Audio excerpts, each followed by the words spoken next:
Okay, so for now we have couponing, we have deal seeking, but is there any indication of how consumers will behave after the recession is over? And do you think that that change in consumer attitude will be permanent? Well, that's a great question, because there are some schools of thought that say the 2009 recession has changed consumer behaviors forever. And then there's another school of thought that says, as soon as the economy starts to recover, people are going to go back to the old ways they were doing things.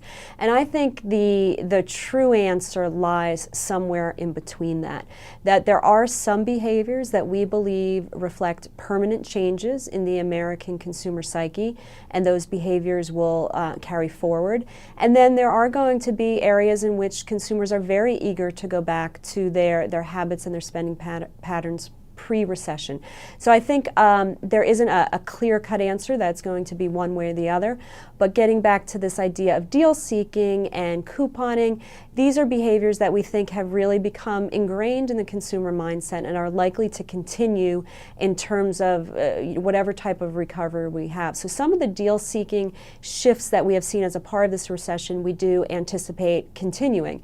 However, there might be other areas in which consumers have cut back, which when things start to get a little bit better, we will see them revert back perhaps to some of their pre-recessionary behaviors.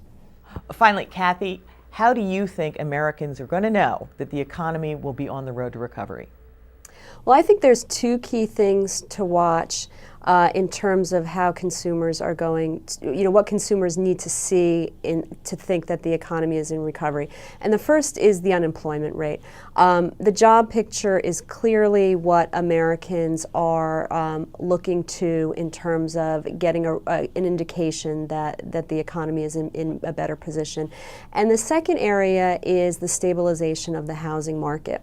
So these, I think, there's a lot of macroeconomic indicators that are out there that economists are looking at and people are studying, the savings rate, GDP growth, et cetera, et cetera. All of these clearly do have a large impact on our economy, but when we look at the consumer perspective, the average consumer is looking at jobs and housing, and until they feel that the job market is on the uptick, that the unemployment rate is heading down in the right direction, and that there is stability in the housing market, which is something we're seeing in some areas of the country, but not universally. There's a lot of volatility there.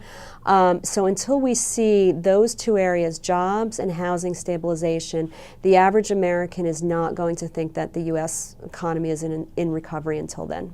Kathy, thank you so much. Kathy Sheehan of GFK Roper. Now, another way to monitor consumer attitudes is at the checkout. The Nielsen Company is headquartered in Chicago and tracks thousands of categories. Todd Hale is Senior Vice President, Consumer and Shopper Insights. Todd, thank you so much and welcome to the program. It's nice to be with you, Jody.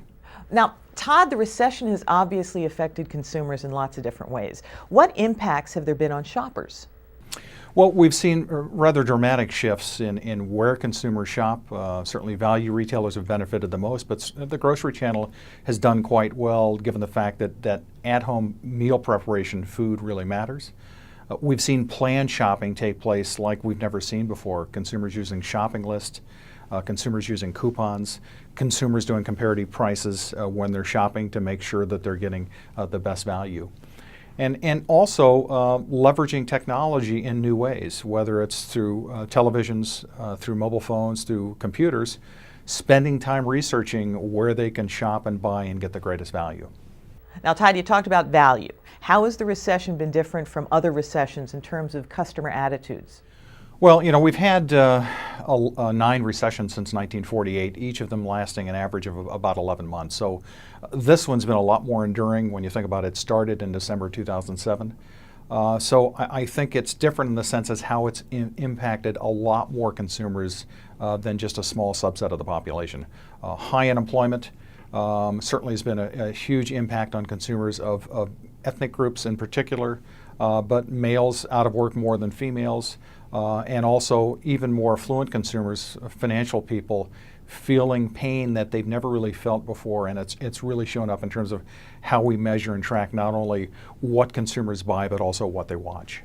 Well, yes, it definitely has seemed to take much longer to get out of this recession. So as we look at product categories, where have store brands really benefited the most from the recession? Well, edible categories have done the best, both from a private label as well as a branded point of view. Non-edible departments have not done as well for private label or branded, but certainly some have won. That's not to suggest that all non-edibles have not fared well for private label, but by and large, it's been edible where we've seen the greatest growth. But across all departments that we measure at Nielsen, private label continues to grow unit share, and the only department where we've seen some weakness in dollar share has been the dairy department, where we've seen a lot of downward pricing pressure on categories like milk and eggs. Unit share still holding up pretty strong. Well, which categories, if any, do you feel have hurt store brands the most? Well, in this economy, I don't think you can really pinpoint too many categories where store brands have been hurt.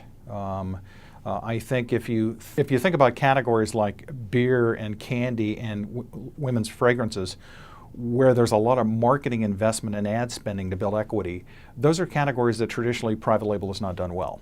Also categories where there's a lot of new product innovation. In some of the beauty care categories where private label today is not as developed as it is in certainly food categories and some of the paper categories and bags and wrap categories. Well, do you think the recession will lead to any permanent shifts in consumer shopping? Well, I think in the near term, when you think about unemployment rates are forecasted to be elevated at least through the middle of this decade. I think we're going to see a very slow growth curve out of this recession, and I do think there are going to be some long-lasting effects of this downturn in the economy. Value retailers are such as supercenters, such as dollar stores, such as club stores, are going to continue to do well because consumers have taught themselves to be that those are acceptable places for them to shop to find value.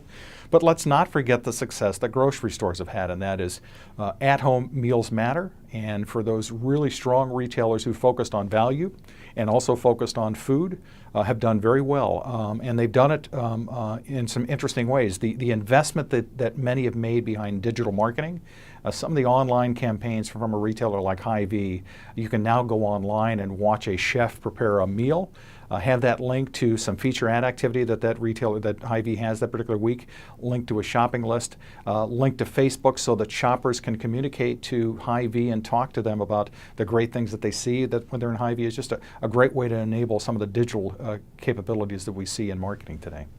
Great points. Thank you so much for being with us, Todd. We really appreciate it. Thank you, Jody.